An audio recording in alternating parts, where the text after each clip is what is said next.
104.5 The Team, your home for New York Jets football. Joining us right now, Jets insider Connor Hughes. Connor, first things first, Jets move up to the third pick. That's not to get Baker Mayfield, is it?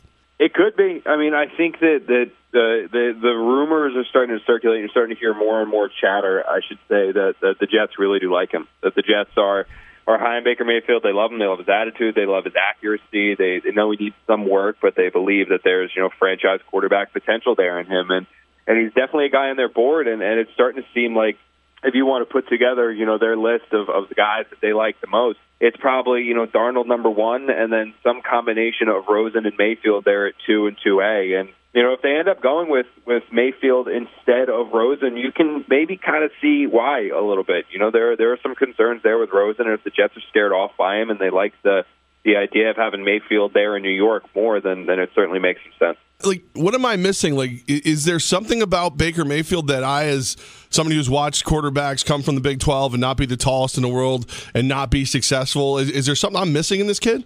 I mean, look, I think that it's part of it has to do with the fact of how much of a fearless leader he is, how much his teammates love him. He has accuracy that you can't coach. If you watched the NFL scouting combine and his pro day, you could see that the guy has arm strength too. I know a lot of people criticized him for that coming out of college, and he doesn't have the arm to make all the throws.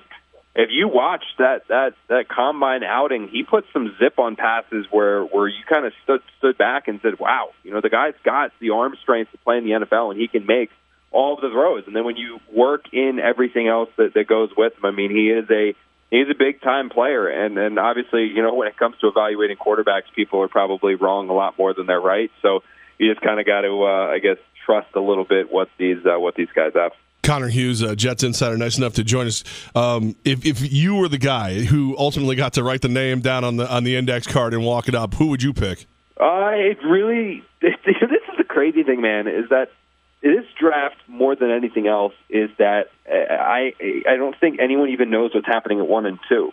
For how long were we hearing about how the Browns were down to Sam Darnold and Josh Allen? Those are the two guys. And then today, there's a report from Cleveland.com that says, no, that's not the case. They're actually down to Mayfield and Darnold, or Mayfield and Josh Allen, which means that Sam Darnold's going to be there for the Giants at 2. And if the Giants end up going with Barkley instead of a quarterback, Sam Darnold will be there for the Jets stunningly at 3. So at the same time where the Giants could take a quarterback or Barkley, they could also be in the market for Bradley Chubb. They could also be in the market to trade down. So you really have no idea what's going to happen there with the first 2 picks, which makes predicting the third pick near impossible. But I think that if Sam Darnold is there for the Jets, I think he is the pick for them. I think that he's the guy that's atop their board. He's the guy that they love the most. And if for some way that Darnold gets to them at 3, they'll do what they'll make the pick, and it will be Darnold. If it's not Darnold and Darnold goes 1 or Darnold goes 2 to the Giants, then I think it's probably going to be Mayfield. I think that's kind of where I'm leaning right now. You listen to the chatter, you listen to the rumors, all that stuff, is that I think the Jets might take Mayfield, over Rosen if Darnold is off the board. Wow. So they take a quarterback, whoever it is. What are they going to go into the season with, like 6 quarterbacks? Who's on the roster to start the year? Yeah, well, it's not going to be Christian Ackman and Bryce Petty. I mean, both those guys will be off the roster. Undoubtedly, by the time Week 1 rolls around, they could also be off the roster before the Jets begin Phase 2 of their off-season workouts, with on-field OTAs.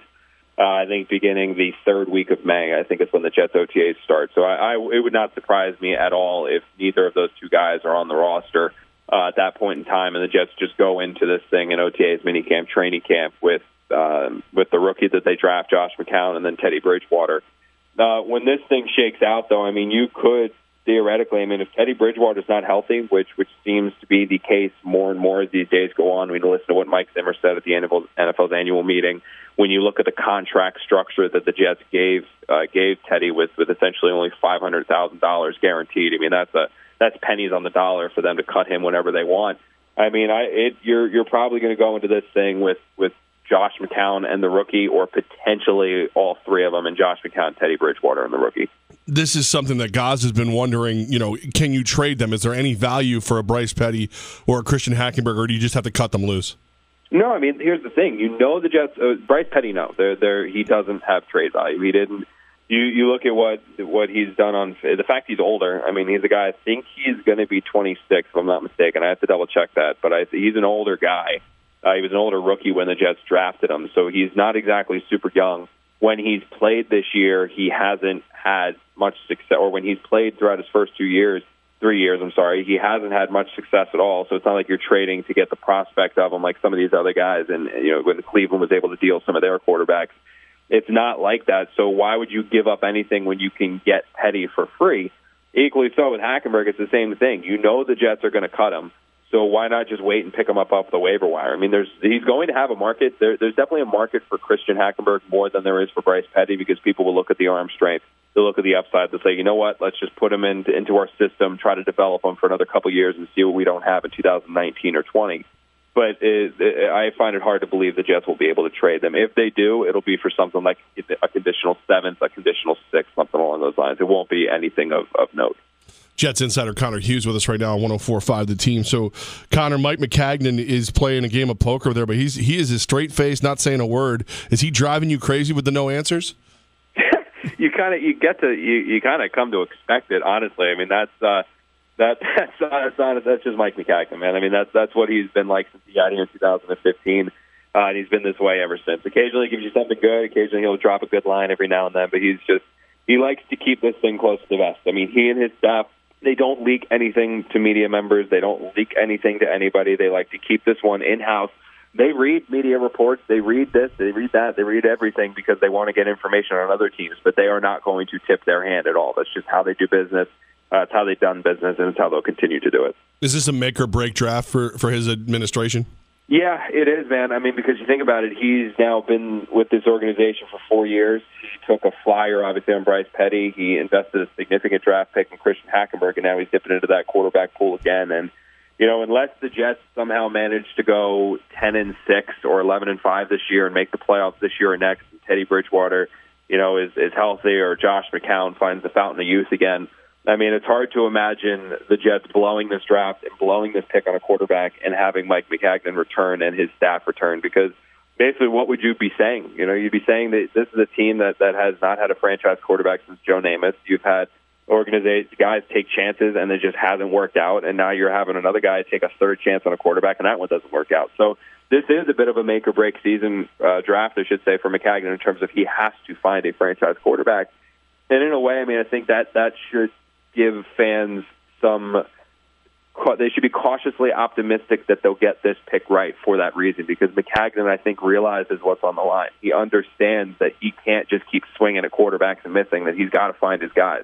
I mean, they just started scouting these guys 2 years ago. I mean, they got their official grades on them in September. They started putting their draft board together in December, and they finalized it when Sam Darnold culminated his visit a couple weeks ago. So they have invested so many resources, and they have invested so much time in getting this pick right that you have to almost say to yourself, okay, they're going to get it right, and if they don't get this pick right, well, it means that they're never going to get a pick right. That's kind of where you're at. I know the draft is an inexact science. Todd Bowles called it an educated crapshoot, but you kind of got to go into this one saying to yourself, you know what, if they're going to get a pick right, this will be the pick they're going to get right, and if not, well, we're going to have to start from scratch. Connor, even if they get the right quarterback, who's he throwing the ball to? Robbie Anderson's in trouble all the time. I mean, they don't really have a plethora of wide receivers. Yeah, but you look ahead, next year's free agency class is going to be filled. The Jets still have a first-round pick next year. I mean, Rome wasn't built in a day, and the Jets, I think they were in a little bit on some of these guys in free agency this year. Some of them, unfortunately for the Jets, were signed with other teams or elected to go places with a more solidified quarterback situation, which is understandable when you come to a receiver. But they've got some talented players in that room. You obviously, yes, you mentioned your Robbie Anderson's off-field issues are a concern, but I don't know if that suspension will creep up until next year. So you should have him on the field. Quincy Enunwa looked like a budding star before the neck injury sidelined him all of this year. The Jets were able to go out there and get Terrell Pryor, who is now on essentially a prove-it deal. He's healthy. He's reunited with Josh McCown, and in an offense that's similar to the one where he had 1,000 yards with the Browns a couple years ago. The Jets also invested a third-round pick and a fourth-round pick last year in our Darius Stewart and Chad Hansen. So those guys, they're expecting to take legitimate steps forward. So, there's no Odell Beckham on this team. There's no Antonio Brown on this team, certainly not. But you've got some guys that I think can get the job done. Jermaine Kearse, obviously the savvy veteran as well. So you've got some guys there that can compete. You've got some guys that are going to work themselves open. You've got some reliable options that can help the quarterback. But I would say that next year is probably where you look to see the Jets with they're going to have like $100 million in salary cap space again, where you'll see them in the market for a no doubt legitimate number one wideout on the free agent market, or looking to invest that first round pick in one. Connor Hughes with us now. Connor, you've made some big changes since the last time we talked professionally, correct? That is true, man. I'm now with the Athletic, which is fun. I'm loving every second of it.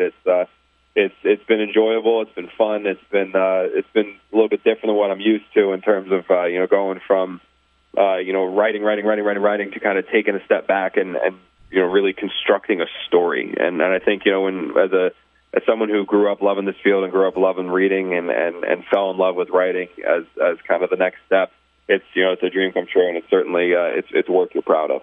And you're still with SNY too, correct? Yep, yeah, absolutely. Yeah, I do a ton of TV work for them. I think I'm officially like an NFL insider is what they call me.